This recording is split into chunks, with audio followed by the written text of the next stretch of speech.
I must see this comment about 50 times a week. My chapter has important information, but it's boring. Do I cut it? No, you don't cut it. You fix it. Your scene isn't boring because it has too much information. It's boring because the information is just sitting there doing nothing. I've rewritten over 50 slow chapters in the last year alone. Different genres, different writers, different problems. But every single time, the issue comes down to the same 5 things. And once you know what they are, you can fix any slow scene without cutting a single important detail. Because here's the truth. You don't have a cutting problem. You have a delivery problem. The information your reader needs, it can stay. We're just going to make them actually want to read it. Let me show you how. Problem 1 is the hidden load problem. This is when your scene is trying to do too many jobs at once. It's carrying exposition and backstory and world building and character development and moving the plot forward, and it collapses under the weight. And here's what this looks like. Maya walks through the marketplace, remembering how her mother used to bring her here every Saturday when she was young, before the war changed everything. The stalls were different now, fewer vendors, higher prices, ever since the new tariffs were imposed by the Northern Council 3 years ago. She needed to find the spice merchant her brother had mentioned, the one who might have information about the resistance. But first, she had to figure out how to pay for it without raising suspicion. Now, do you see what's happened here? One paragraph is doing 5 jobs. Establishing the setting, which is the marketplace, character backstory of mother, childhood. We've got world building around the war, tariffs, the Northern Council. We've got plot advancement, finding the spice merchant. And we have creating tension, the resistance, and avoiding suspicion. So no wonder this feels so slow. The reader's brain can't process all of that at once, so everything just becomes noise. And here's the fix. One scene has one primary job. So everything else is really just seasoning. So watch what happens when we strip this down. Maya scanned the marketplace. Fewer stalls than before the tariffs. Fewer places to hide a conversation. She spotted the spice merchant at the far end, her brother's contact, the one who might know where the resistance was hiding. Getting to him without being noticed, that was the problem. Same information, same stakes, but now the primary job is clear. Maya needs to reach the merchant without being seen. The tariffs are mentioned, but they're context, not the focus. The resistance is there, but it's the goal, not a lecture. Everything serves the tension instead of competing with it. In your fix, before you write a scene, finish this sentence. The primary job of this scene is to. If you can't finish that sentence, your reader definitely can't either. So pick one job and let everything else support it. Problem number 2 is the emotion gap. Your scene has all the right information, but it has no emotional charge. It's facts without feeling, exposition without experience. And here's what I mean.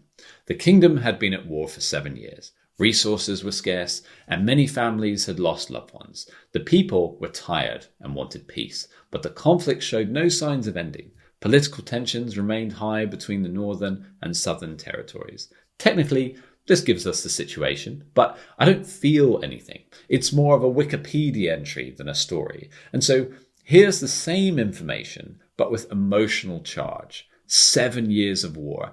Emma's students used to ask when their fathers were coming home. Now they just asked if they were coming home. The morning bread ration had been cut again, 3rd time this month. At the market, people stopped making eye contact. Grief was contagious, and everyone was already drowning in their own. Now, do you see the difference between those two? It's the same information, 7 years of war, resource scarcity, loss, exhaustion, but now we feel it through Emma's experience. We see it in the students' questions shifting from when to if. We taste it in the shrinking bread rations. We sense it in people avoiding eye contact because they can't carry anyone else's pain. Amateur writers report information. Professional writers charge it with emotion. So the fix is that every piece of information should pass through a character's emotional filter. Don't tell me the war lasted 7 years. Show me how those 7 years changed what people say, what they eat, how they look at each other. Information becomes interesting when it has an emotional cost. Now, if you're watching this and thinking, I can see these problems in theory, but I can't find them in my own writing, that's completely normal. These issues are almost impossible to spot when you're inside your own story. That's exactly why we have an editing team.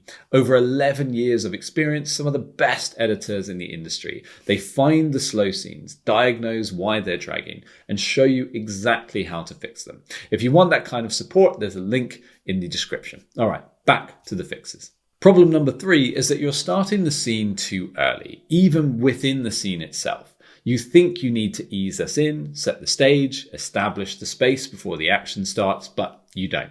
Here's what most slow scenes look like. Detective Chen arrived at the warehouse at 6:15 a.m. She parked her car near the loading dock and walked towards the entrance. The building was old, probably from the 1950s, with rusted metal siding and broken windows on the upper floors. She pushed open the heavy door and stepped inside. It took a moment for her eyes to adjust to the dim light. Then she saw it, the body slumped against the far wall.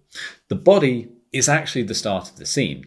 Everything before it is really you warming up. It was great context for you as the writer, but it wasn't needed for the reader. So here's the invisible start line trick. Find the first moment something changes and start there. Here's the improved version. The body was slumped against the far wall of the old 1950s warehouse. Chen stopped in the doorway. Male, late 30s, and his hands were positioned exactly like the last one. Now we're invested. We still know we're in an old warehouse. We still know Chen just arrived. We still get the atmosphere.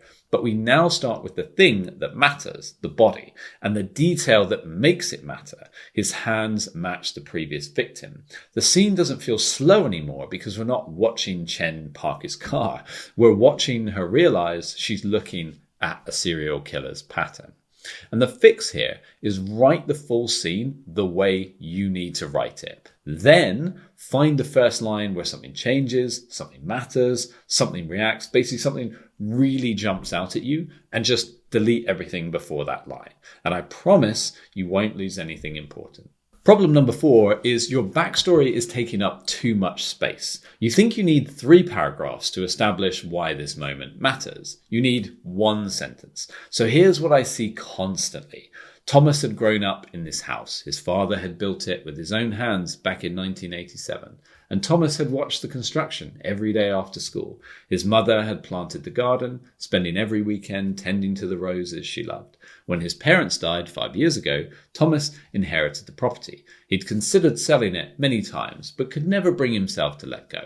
The memories were too powerful. Now, standing in the empty living room, he realized he couldn't stay either. That's 6 sentences of backstory to get to 1 moment of realization.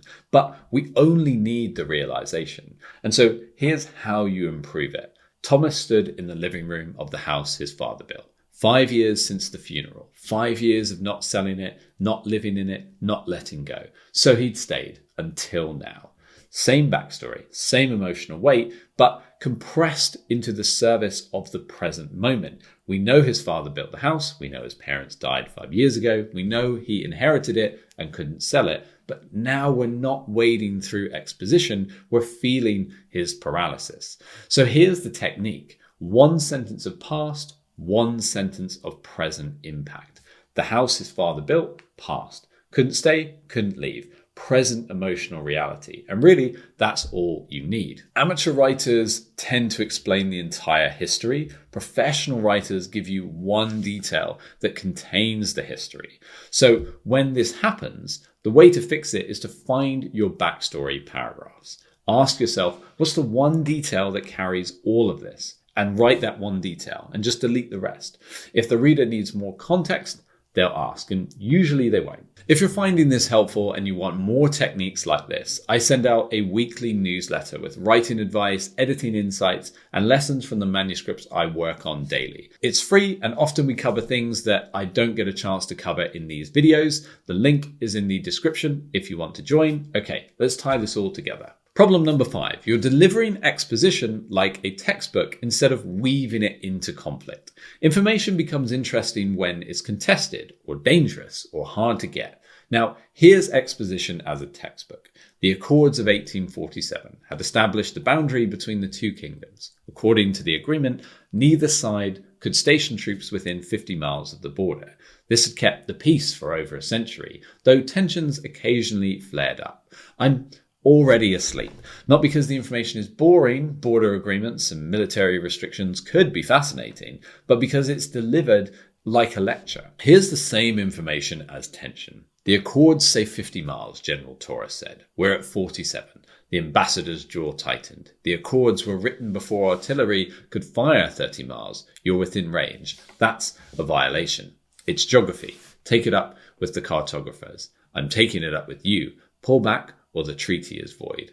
Same information, the 50-mile boundary, the Accords that established it, the fact that it's technically being violated. But now it's not exposition, it's an argument. We're learning the rules of this world by watching two people fight over them. And that's infinitely more interesting than a history lesson. So when you see this happening, the way to fix it is look for exposition dumps. Ask, who in this scene would disagree with this information or be threatened by it or want to hide it? Turn your exposition into dialogue, argument, or secret keeping. Information is boring when it's just handed to us. Information is fascinating when we have to extract it from conflict. Here's what all 5 problems have in common. They're all about delivery, not content. Your scene isn't slow because it has backstory. It's slow because the backstory isn't doing double duty. Your scene isn't boring because it has world building. It's boring because the world building isn't emotionally charged. Your scene isn't dragging because it has information. It's dragging because the information isn't creating tension. And the fix is never cut the important stuff. The fix is always make the important stuff pull its weight. Every sentence should do 2 things at once. Establish setting while creating mood, reveal backstory while advancing the plot, deliver information while building tension. When your sentences are doing double duty, nothing feels slow. When they're doing one thing at a time, everything drags.